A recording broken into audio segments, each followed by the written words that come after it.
Hello, friends, and welcome to episode 1200 of the Juicebox Podcast. How about that?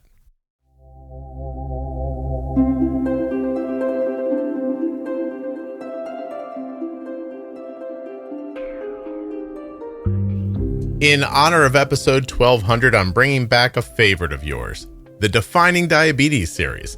Jenny Smith and I are going to define terms that you use every day with your diabetes care. Today, we're going to be talking about, here we go, lipohypertrophy. You'll see. Nothing you hear on the Juicebox Podcast should be considered advice, medical or otherwise. Always consult a physician before making any changes to your healthcare plan. Don't forget to save 40% off of your entire order at CozyEarth.com. All you have to do is use the offer code JUICEBOX at checkout. That's JUICEBOX at checkout to save 40% at CozyEarth.com. When you place your first order for AG1 with my link, you'll get 5 free travel packs and a free year's supply of vitamin D. Drink AG1.com/juicebox. If you have type 1 diabetes or are the caregiver of someone with type 1 and a U.S. resident, please go to t1dexchange.org/juicebox and complete the survey. Your answers will help to move type 1 diabetes research forward, and it may help you too. t1dexchange.org/juicebox. This show is sponsored today by the glucagon that my daughter carries, Gvoke HypoPen. Find out more at gvokeglucagon.com/juicebox.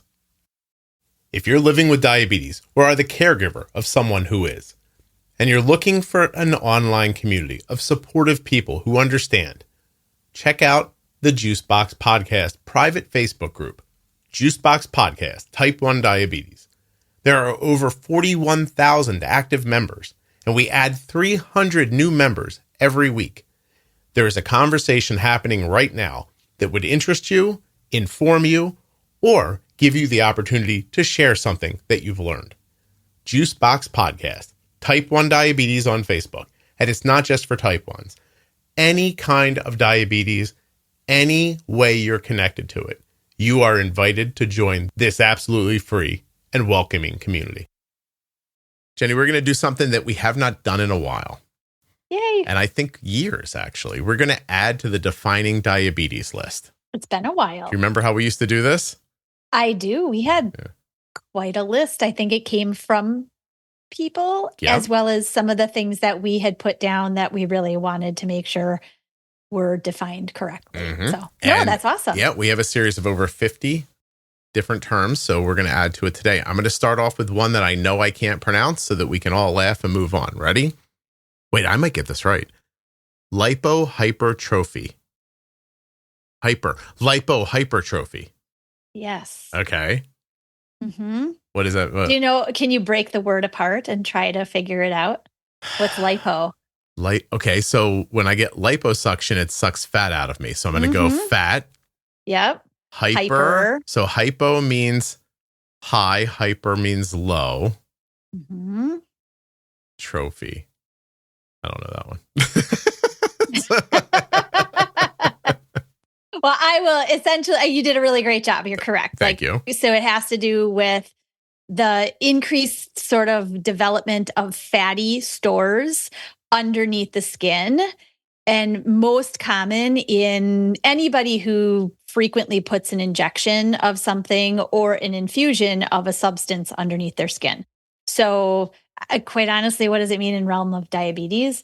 This is the biggest reason that we really encourage rotation of where you're injecting or infusing insulin. Okay. So if I keep using the same spot over and over and over again, I get lipohypertrophy. Mm-hmm. Okay. And that is like lumpy fatty tissue that stops my insulin from absorbing well. Or on the opposite, kind of along the same lines, I guess not opposite, but it can decrease the way insulin is absorbed, meaning it changes its timeline of action, right? Mm-hmm. You might get spotty absorption. You might get, in some areas, maybe literally no absorption, or you might get absorption at a later time than you really wanted the insulin to act at. So again, yeah, I'll read from Cleveland Clinic. We haven't done this in a while where I read. Great. Lipohypertrophy is a lump of fatty tissue under your skin caused by repeated injections in the same place. It's common in people with diabetes. Lipohypertrophy can affect your body's ability to absorb insulin and cause serious complications. Now, if I keep going through Dr. Google, can I reverse it? 95% of cases of insulin-related lipohypertrophy, switching to a new kind of insulin and rotating injection sites is an effective treatment. Why would I want to switch insulin? Well, some people may they might eventually develop a sensitivity of sorts to one brand of insulin, right? All of our current day insulins made by different companies, they all have a slightly different chemical structure to it, different additives, if you will, to make it work the way that it's going to work. And so some people are more sensitive to one brand versus another, and or one brand might work better compared to another. Some people also may actually develop more lumpy, fatty kind of areas from one brand versus another. But the biggest reason, the top of the iceberg reason, is really that you're just not rotating your sites. To rotate it more. You're just injecting or infusing in the same area so consistently that your body decides it's going to deposit a whole bunch of stuff that shouldn't be there. So let me pick through this for a second. Why would a person continually use the same spot? Does it get deadened and doesn't feel as bad from a needle? Is it just comfort, like psychological comfort? I think all reasons. Yeah. Honestly, psychological comfort, yes. Some people are just opposed to certain areas, pinching up, injecting or infusing, an insulin pump site in one particular place versus another. Pump sites, especially the tube pumps, are not as easy to place in all areas on the body. And that's where a tubeless pump could be an advantage for somebody who maybe has overused an area, might be willing to use something like the back of their arm, but they don't want a tube hanging out or that they have to tape down. So potentially changing to a new type of pump might be an advantage for somebody in that case. Yeah, I wouldn't have had any personal experience with this had I not started using GLP. So it's a once weekly self-injector. And as I asked the question, I thought, oh, dummy, you know the answer to this already because it's happened to you. I think to myself, I'll try another side or I'll go here. And as I go to do it, I get nervous. And I'm like, this is so stupid. It's not going to feel any different than it felt over here. What am I? But I guess it's the same exact thing. But I guess after a week or two of it, you do it here and it works, you go, okay, well, I know this doesn't hurt. Is it going to hurt over here? You know what I mean? I actually had to stop myself. You can hear me because I inject on those episodes. I do it live. Okay. I actually one time was like, oh my God, is this going to hurt? And I was like, what is wrong with you? I just why am I saying this out loud? Yeah. Why am I letting people hear this? But okay. So that's one. I mean, I think that the rotation has to start, especially if it's with a kid. I think you have to start early, or you do start. It's almost like it becomes a rule to the child. I can't inject my arm. I do it in my leg. And I do think that that happens. It turns into a rule in their head a little bit. Okay. Absolutely. In fact, I remember this was years ago. If you take insulin or sulfonylureas, you are at risk for your blood sugar going too low. You need a safety net when it matters most. Be ready with Gvoke HypoPen. My daughter carries Gvoke HypoPen everywhere she goes because it's a ready-to-use rescue pen for treating very low blood sugar in people with diabetes ages 2 and above that I trust. Low blood sugar emergencies can happen unexpectedly, and they demand quick action. Luckily, Gvoke HypoPen can be administered in 2 simple steps, even by yourself in certain situations. Show those around you where you store Gvoke HypoPen and how to use it.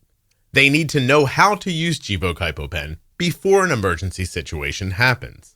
Learn more about why Gvoke HypoPen is in Arden's Diabetes Toolkit at gvokeglucagon.com/juicebox. Gvoke shouldn't be used if you have a tumor in the gland on the top of your kidneys called a pheochromocytoma, or if you have a tumor in your pancreas called an insulinoma. Visit gvokeglucagon.com/risk for safety information. I was working with a young woman who, she told me right off the bat, she was like, I don't use my arms. And I was like, okay, that's fine. And she said, and the reason is because she said, look at my arms. I've got really big tricep area, right? And I said, well, it does look like you've got a pretty nice, and it was on both sides. Okay. But it was not muscle. It was because she had had diabetes since she was really little. And that was a very common place that over and over and over, as you're saying, little kids, they just get used to an area and they think, well, that must be the place. And so not until probably a couple of years before she started seeing me did she finally stop actually injecting. A whole life of it. She had what I call Oprah arms. Is that right? It was, I don't know what Oprah arms are. Like reverse when Popeye? You put your hand up. Yeah, when you put your hand up and it hangs down underneath. I think of that as Oprah arms, but only it wasn't hangy. Like you're talking about. Like, I say they're like older person arms. Yeah, right? okay. Like that. Like it waves when you're done waving, right? It waves when you're done waving. Yes, there you go. But yeah, hers was actually like fairly like solid. Lumpy. It looked more like muscle, and it was not muscle. Wow. Could she have had it removed? I don't see why not. So that's, in terms of the next question that usually comes when this is something people ask about is, well, can I get rid of it? Like, will it go away? And in really severe cases, you may never get rid of all of it. Mm-hmm. But if you notice it early enough on that it's not so much that it looks like, a big something on the back of an arm or on another area common is on the abdomen, like both sides of the belly button, because it's such a common place to instruct people from the get-go, is a really absorptive area. And so they just get used to using it. So it's back and forth, and they end up with these like pockets on both sides that look, That makes but sense. There's massage.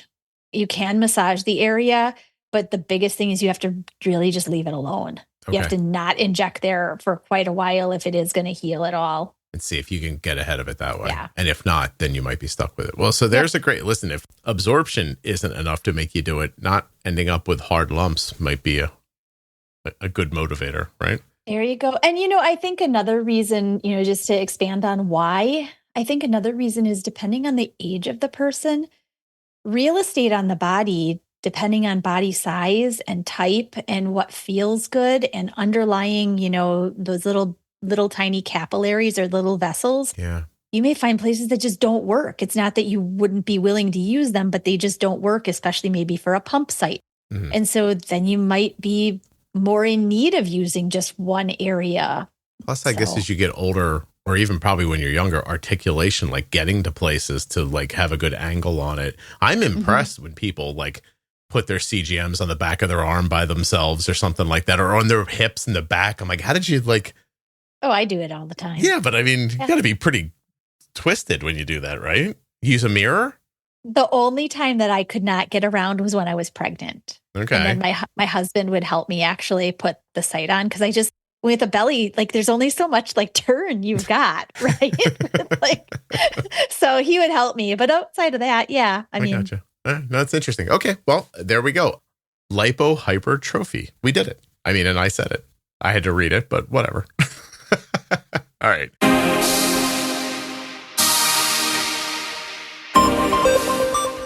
A huge thank you to one of today's sponsors, Gvoke Glucagon.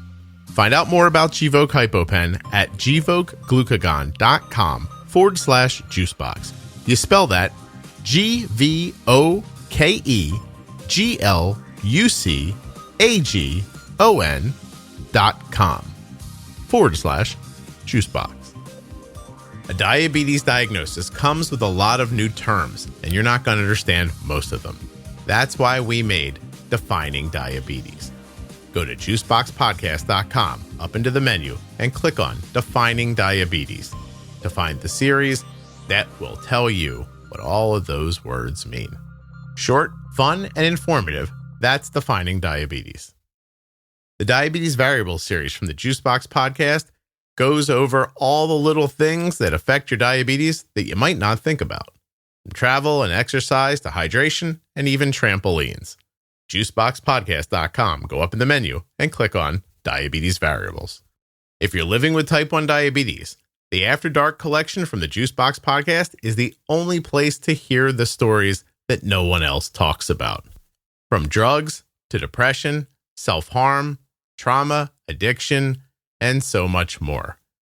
Go to juiceboxpodcast.com, up in the menu, and click on After Dark. There you'll see a full list of all of the After Dark episodes.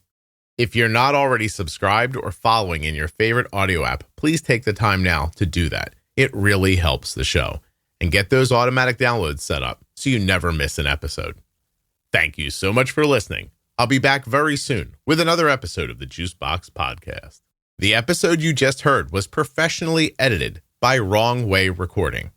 WrongWayRecording.com.